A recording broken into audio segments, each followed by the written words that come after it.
Attention to all SSS pensioners. Sa mga nagtatanong, ang tanong po niya, pwede ba maka-loan ang survivor pensioner? Sa video na ito, pakitapos hanggang sa dulo para malaman ang buong impormasyon.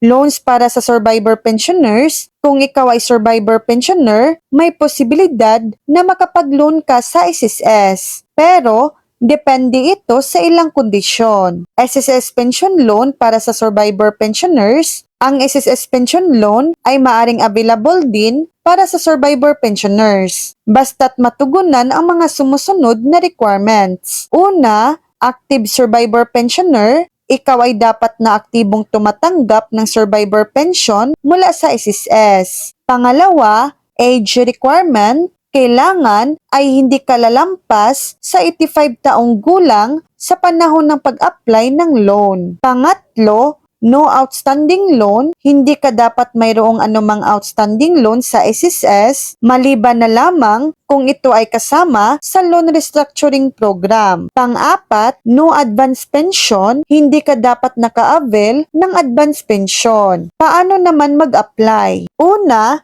online application kung available. Mag-apply online sa pamamagitan ng iyong MyDAT-SSS account. Pangalawa, personal application, pumunta sa pinakamalapit na SSS branch. Mahalagang paalala, SSS website, bisitahin ang SSS website para sa karagdagang impormasyon. Makipag-ugnayan sa SSS branch para sa specific requirements at proseso. So yan lang po ang latest update.